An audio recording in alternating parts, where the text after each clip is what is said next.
Bonjour à vous deux. Je suis vraiment ravie de vous recevoir. Je n'ai pas vraiment le choix. Lysandre, je t'en prie. J'essaie de sauver notre couple. Nous n'arrivons plus à communiquer.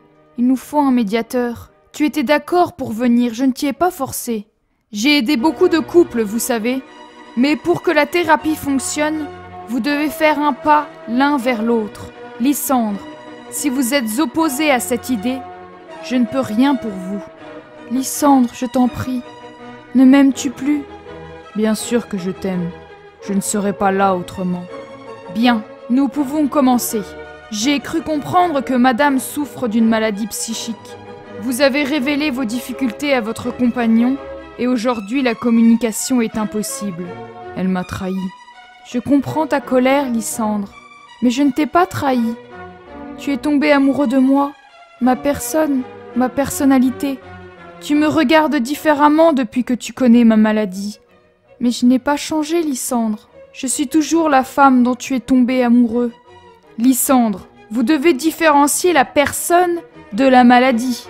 Ce sont deux choses distinctes. Emmaline est toujours la même personne. Justement non. Je peux vous l'assurer.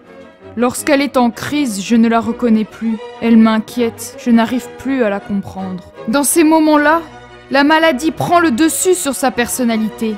La maladie la pousse à réagir de façon incohérente et non justifiée. Mais cela ne change pas qui elle est au fond d'elle. Elle a besoin de votre soutien et votre amour. Ce sont des moments extrêmement pénibles pour elle. Ne la laissez pas tomber. Tendez-lui la main. Ce n'est pas si facile. Bien sûr, je suis d'accord avec vous.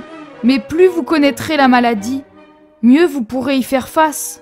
Je sais, vous savez, mais ça me paraît insurmontable. Je ne sais pas si je suis assez fort.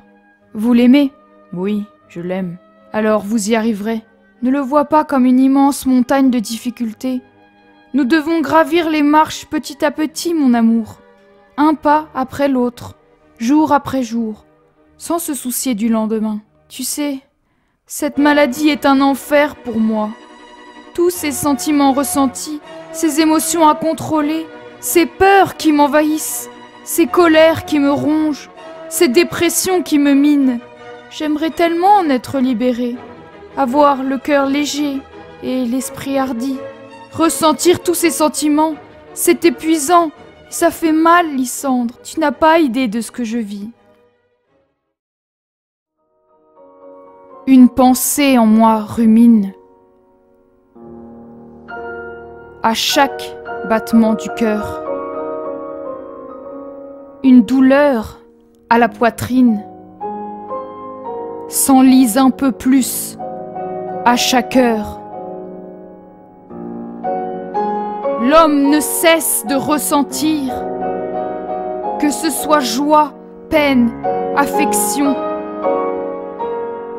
Mais quelquefois, il vaut mieux fuir, éteindre l'ivresse de la passion.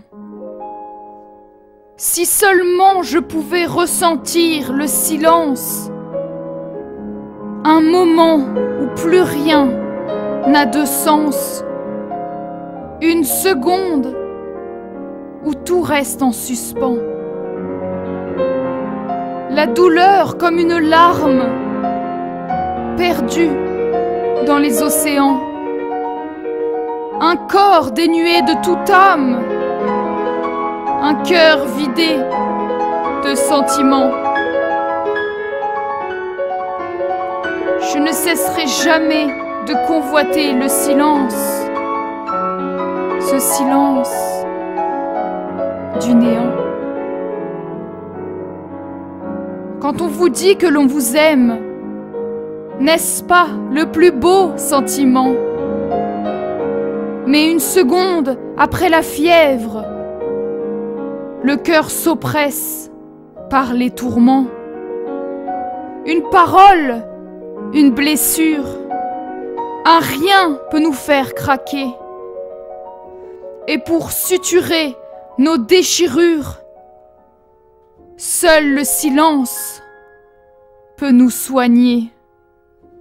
Si seulement je pouvais ressentir le silence, un moment où plus rien n'a de sens. Une seconde où tout reste en suspens.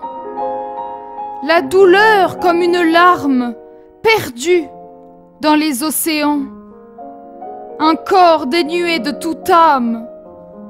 Un cœur vidé de sentiments. Je ne cesserai de convoiter le silence. Ce silence du néant. Le problème, c'est que je ne sais pas comment l'aider et comment réagir. Lysandre, vous n'êtes pas seul, vous savez. Il y a des professionnels de santé à votre écoute pour vous accompagner au quotidien. Vous pouvez assister à des réunions avec d'autres proches d'une personne souffrante de la même maladie. Vous pouvez appeler un professionnel si vous n'arrivez pas à gérer. Emmaline est suivie. Notre équipe est là pour elle. Et pour vous, Lysandre. Concentrez-vous sur les bons moments et changez votre regard sur les mauvais. Et n'oubliez pas que vous n'êtes pas seul.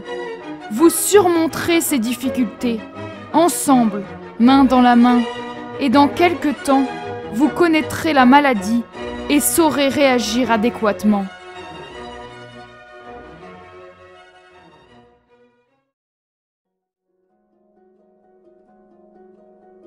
Je m'appelle Emmaline Eldo. Je n'ai jamais cru au bonheur, et encore moins à l'amour.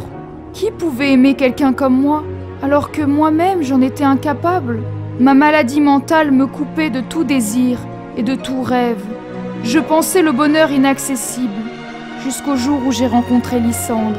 Nous sommes devenus fusionnels et inséparables en peu de temps, comme si mon âme s'était accrochée à la sienne.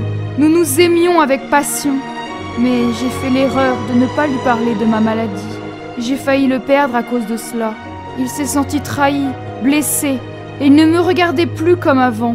Mais son amour pour moi lui donna la force d'apprendre à gérer ma maladie et m'accompagner au quotidien. Après tout, même si mes difficultés affectent notre quotidien, rien n'est insurmontable en amour. Je dirais même qu'il est plus fort qu'avant. Les difficultés nous ralentissent et nous font mal.